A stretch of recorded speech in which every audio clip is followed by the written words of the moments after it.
I know exactly why this controversial 90-day fiancé couple should be fired immediately. Reality television thrives on drama, conflict, and emotional volatility, especially when it comes to romance. Few shows embody this formula more than 90-day fiancé*, a franchise that has captivated audiences for years by showcasing international couples navigating love, cultural differences, and the intense pressure of a 90-day visa window. While the series has launched careers, sparked debates, and built a loyal fanbase, it has also normalized troubling behavior under the guise of entertainment. One couple, in particular, has crossed a line so egregiously that their continued presence on the show is not only indefensible, it's dangerous.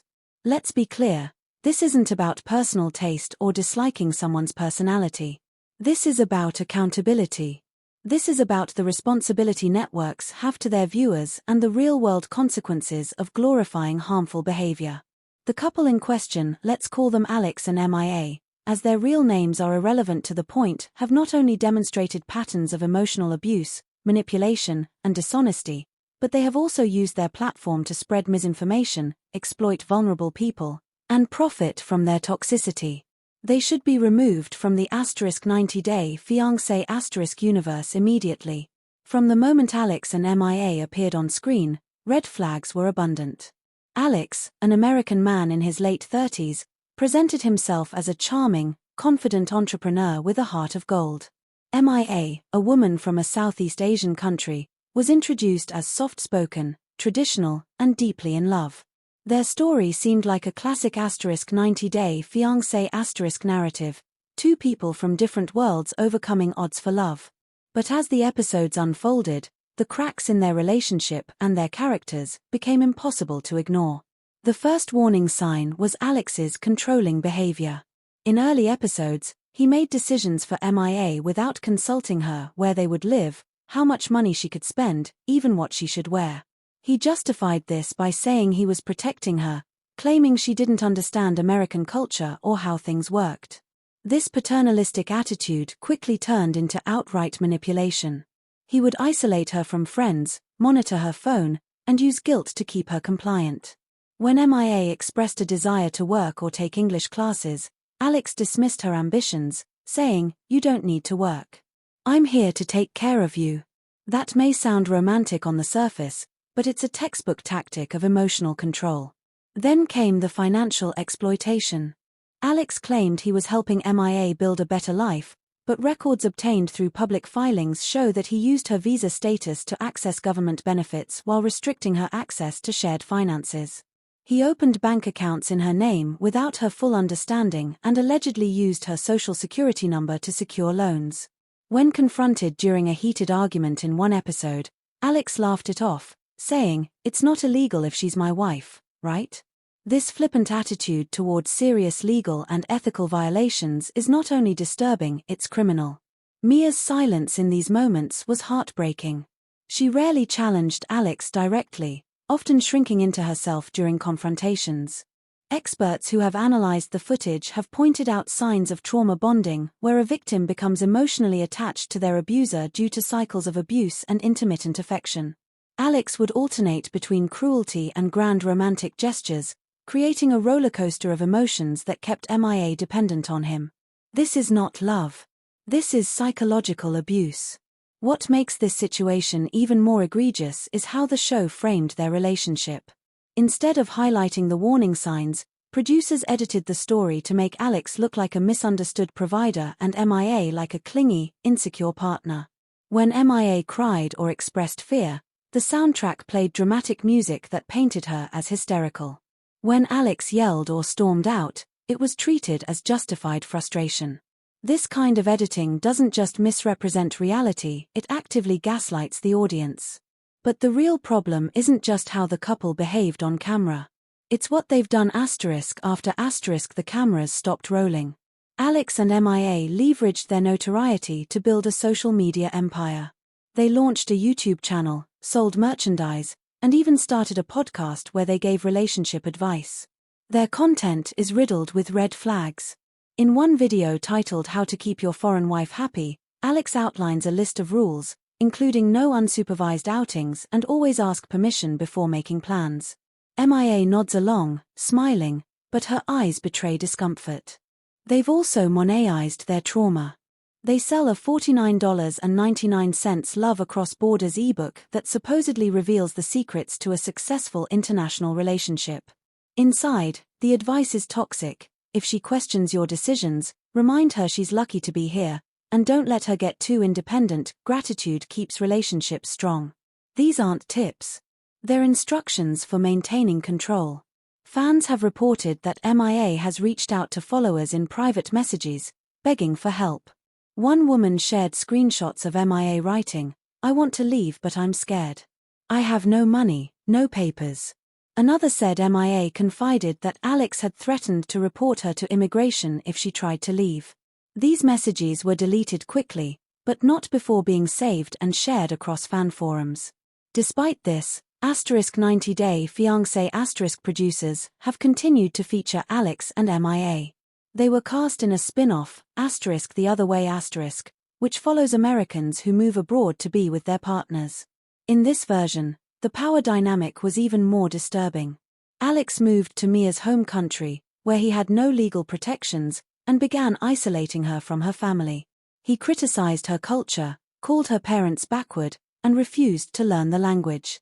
When Mia's brother tried to intervene, Alex threatened to cut off financial support, knowing the family relied on his income. The show portrayed this as cultural clash, not abuse.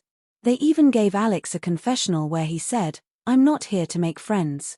I'm here to make this marriage work." The producers nodded along, treating his statement as bold and honest, not as a declaration of emotional tyranny. This is where the network's complicity becomes undeniable. TLC and Discovery Plus aren't just passive observers. They are active participants in shaping narratives. By choosing to cast, edit, and promote Alex and Mia, they are endorsing their behavior. They are telling viewers that this kind of relationship is not only acceptable but entertaining. And the impact is real. Domestic violence advocates have reported an increase in calls from international couples who say they feel trapped in relationships similar to Alex and Mia's. Some cite the show as inspiration for their own partnerships, believing that the drama they see on screen is just part of passionate love. One survivor told a hotline worker, "I thought if they could make it, so could we. But now I'm scared to leave." Worse, Alex and Mia's popularity has inspired copycats.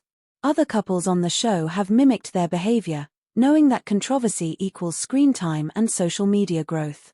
We've seen more controlling partners, more financial manipulation, more emotional breakdowns, all played for laughs or dramatic effect.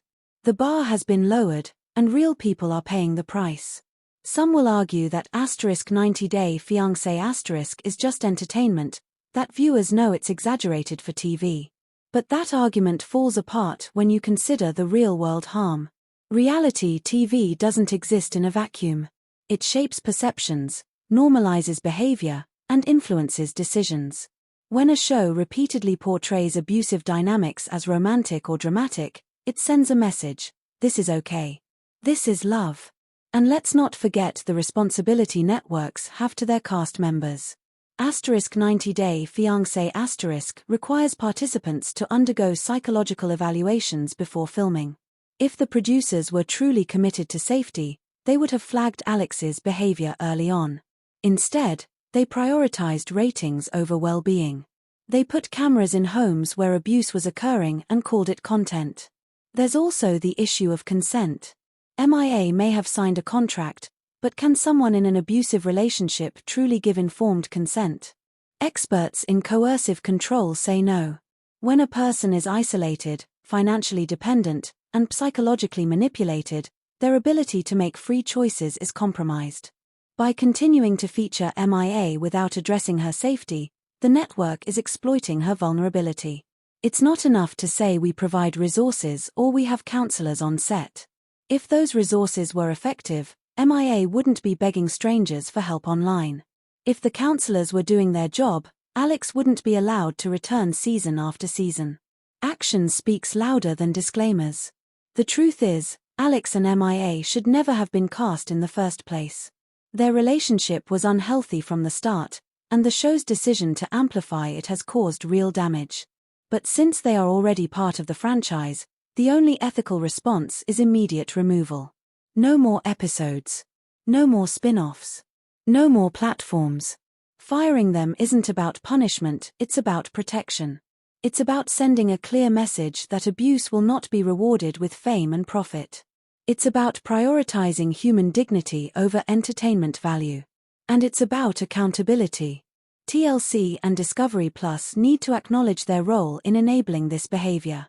They need to implement stricter casting guidelines, hire independent advocates for international partners, and commit to responsible storytelling. They should partner with organizations like the National Domestic Violence Hotline to provide real support, not just lip service. Fans also have a role to play. We can't claim to care about healthy relationships while consuming content that glorifies control and manipulation. We need to stop treating emotional abuse as drama and start recognizing it for what it is, a serious issue that ruins lives. Alex and Mia may not be the only problematic couple on *90-day Fiancé*, but they are the most extreme example of what happens when reality TV prioritizes spectacle over safety. Their story isn't unique, it's a warning. Love should not be conditional on obedience. Partnership should not require surrender. And no one should have to trade their freedom for a visa. If *90-day Fiancé* truly believes in love, then it's time to stop profiting from abuse. Fire Alex and Mia. Not for the drama. Not for the ratings. But because it's the right thing to do. Because love shouldn't hurt. And it certainly shouldn't be televised. In the broader context of reality television, *90-day Fiancé* occupies a unique space. It's not just a show about romance, it's a window into the complexities of immigration, cultural identity, and power dynamics in relationships. When handled responsibly, it could be a powerful tool for education and empathy.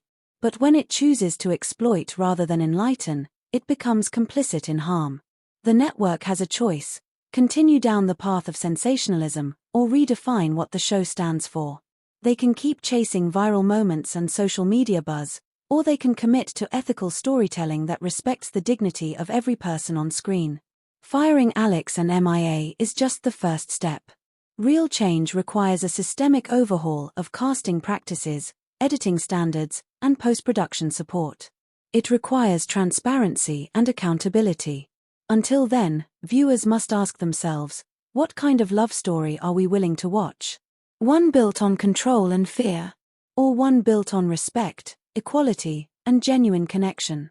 The answer should be obvious. And if the network won't act, the audience must. Boycott the episodes. Call out the toxicity. Support survivors. Demand better. Because no one should be fired for loving too much. But everyone should be held accountable for hurting someone in the name of love. Alex and Mia's time on *90-day Fiancé* should end not with a dramatic finale, but with a quiet, firm decision to do the right thing. It's not just about one couple. It's about what we, as a society, choose to celebrate. And right now, we're celebrating the wrong things. It's time to change the script.